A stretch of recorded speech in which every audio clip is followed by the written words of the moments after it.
on poursuit un peu sur la dimension internationale, puisque c'est Marie-Elisabeth Baudouin qui va nous présenter le projet Erasmob, qui n'est pas que éducation, mais je pense que Marie-Elisabeth va nous préciser tout ça. Tout d'abord, je suis très heureuse d'être parmi vous ce soir. Je vous remercie de l'invitation.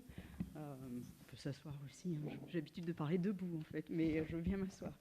Donc, je suis très heureuse d'être parmi vous pour vous parler de quelque chose qui est un projet alors d'aujourd'hui, hein, donc qui est Erasmob. Trois remarques liminaires. C'est tout d'abord un projet qui effectivement dépasse le volet formation, puisque cela s'inscrit à la fois dans une dynamique de formation, mais aussi de recherche, d'innovation. Et cela s'inscrit plus largement dans le cadre de la signature de sites qu'évoquait le président de l'université tout à l'heure, Mathias Bernard, à savoir, si je reprends la terminologie, un modèle de vie et de production durable. Donc Erasmob, c'est un projet d'université européenne, Alliance européenne sur la mobilité durable, l'acronyme est en anglais, pardonnez-moi. Et donc l'idée est de mettre en œuvre une université à l'échelle européenne à vocation internationale autour de cette thématique spécifique de la mobilité durable. Deuxième remarque liminaire, c'est un projet qui est en cours de construction. Donc voilà, nous travaillons en ce moment ardemment à la réalisation de ce projet. Et puis troisième remarque liminaire, c'est un projet à l'échelle européenne, voire internationale, puisque nous avons l'Université Clermont-Auvergne est porteur du projet avec 6 autres partenaires, des universités notamment de Belgique, d'Allemagne, de Norvège, d'Estonie, de Grèce et de Roumanie. Donc on a 6 partenaires européens. Et l'idée est de répondre à un appel d'offres, vous avez peut-être entendu parler des universités européennes ou des alliances européennes.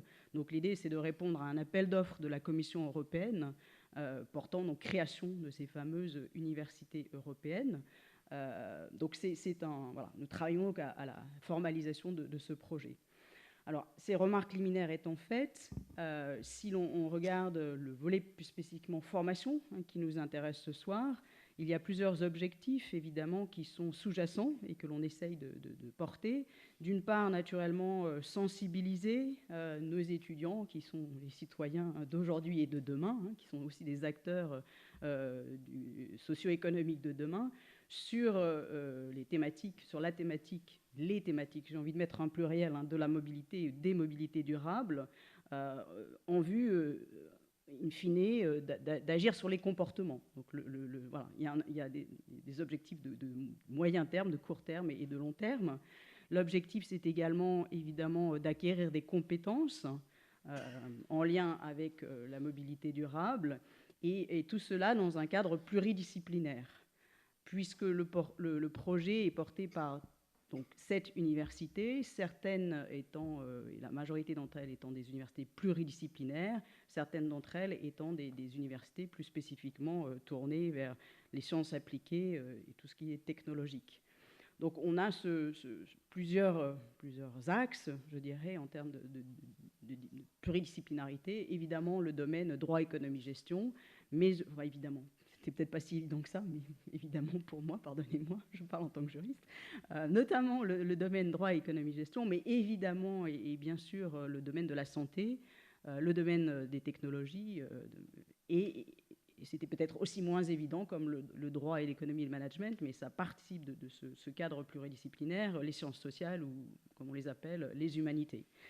Et un autre paramètre de ces objectifs, c'est de réaliser ces formations, et je vais y venir par la suite, avec une langue commune qui est la langue anglaise, puisque justement on communique avec des partenaires qui ne sont pas tous francophones, loin de là. Et donc on a également cet objectif de former des acteurs de demain prêts à être, non pas exportés, mais en tout cas prêts à œuvrer dans un contexte international. Donc dans ce cadre-là et avec ces objectifs-là, les dispositifs sur lesquels on réfléchit en ce moment et qu'on essaye de construire, ils s'intègrent là encore à différents niveaux. On a un premier dispositif, je dirais, de court terme, qui est en partie déjà mis en œuvre et en cours de construction, avec des modules Alors, comme je l'ai dit, comme c'est un projet à vocation internationale et notamment en langue anglaise, on a déjà un module qui est en train d'être mis en place, plus tourné vers l'interculturalité. Donc, pour être mobile et pour s'inscrire dans un contexte international, déjà faut-il que les étudiants puissent communiquer sur la question évidemment de la mobilité durable. Donc le cœur du projet reste la mobilité durable, mais là on est plus dans une préparation en fait aux formations qui interviendront par la suite. Donc ça c'est un premier dispositif. Donc on a un module qui s'appelle Provimode, tourné donc vers ce volet interculturel pour inviter à discuter sur des enjeux de mobilité durable. Et puis on a toujours dans les outils de court terme un projet qui n'est pas encore totalement monté, mais dont on discute d'université d'été. Donc ça correspond à un schéma de courte durée, 2 semaines, voilà, c'est à l'étude, permettant à des étudiants issus des 7 facultés, des 7 universités, pardonnez-moi, c'est la fin de la journée, des 7 universités partenaires de se rencontrer et d'étudier ces thématiques, ces différents défis, de manière totalement pluridisciplinaire, aussi bien dans les défis économiques, environnementaux, que les défis technologiques, de santé, ou encore les défis juridiques qui peuvent intervenir. Donc ça serait le premier niveau en termes de formation autour de ces 2 dispositifs. Ensuite, le deuxième niveau sur lequel on travaille avec les collègues européens, alors j'ai vérifié la traduction en français parce que je ne la connaissais pas jusque-là, mais c'est ce qu'on appelle dans le jargon de l'Union européenne les micro-justificatifs. En fait, on réfléchit en termes de micro-credentials parce que à la fois la force du projet, c'est la pluridisciplinarité, mais le grand défi, c'est la reconnaissance en fait de crédits pour des étudiants dans des domaines qui sont très divers. Et avoir un programme qui associe à la fois la santé, la technologie, les enjeux économiques, juridiques et les arts et les lettres, c'est très compliqué de porter un diplôme avec tant de clés de lecture. Donc la difficulté que l'on a à l'heure d'aujourd'hui, auquel on est confronté, c'est de voir comment on pourrait attribuer des crédits à un tel programme totalement pluridisciplinaire. Donc un bon moyen de commencer avant de s'engager dans la dernière option, qui est la plus aboutie. Donc le niveau intermédiaire, c'est les micro-credentials, des micro-certifications qui permettraient donc aux étudiants des 7 universités d'avoir une certification en lien avec leurs compétences. Donc s'ils sont de futurs médecins, voilà, avoir une certification, un court module certifié sur la mobilité, notamment par exemple comme facteur de bien-être. Pour les étudiants qui sont issus des domaines technologiques, et bien là encore, échanger et se retrouver au cours d'enseignements qui portent sur cette question de la mobilité au niveau technologique. Ce qui est intéressant dans ce projet, c'est qu'en fait, on a beaucoup de points de rencontre avec, alors pas forcément les 6 autres universités à la fois, mais on a des points communs, l'UCA, avec chacune des autres universités en fonction de la discipline qui est en jeu. Donc on est en train d'envisager donc ces fameux modules de spécialisation, de spécificité, qui pourraient donner lieu à des crédits et à une micro-certification. Donc voilà, ça s'apparente à des modules de spécialité, mais qui permettraient la rencontre en fait de ces étudiants des différentes universités. Et puis le dernier niveau, si je puis dire, le dernier dispositif à plus long terme, mais cela, c'est une fois que le projet sera presque achevé, puisque là, si jamais si le projet aboutit, c'est un financement de l'Union européenne sur 3 années. Donc l'idée n'est pas de s'arrêter au bout de 3 ans et de dire on a fait 3 ans d'université européenne et ça s'arrête. L'idée, évidemment, c'est de lancer une dynamique sur le très long terme.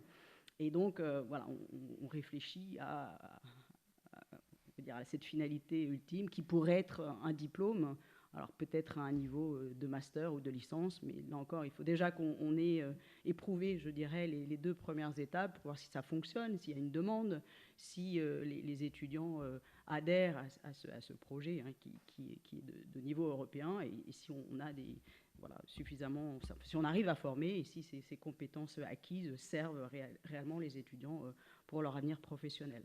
Donc voilà les dispositifs. Et puis je terminerai juste avec une dernière remarque, au-delà de la formation, hein, puisqu'il s'agit bien ici de programmes de formation, de modules de formation, ce projet plus largement porte sur la mobilité durable, sur les différentes manières d'envisager la mobilité durable, sur ses défis, sur ses obstacles et sur les solutions à apporter pour permettre la mobilité durable. Mais c'est aussi un projet, naturellement, qui encourage la mobilité, une mobilité qu'on espère durable.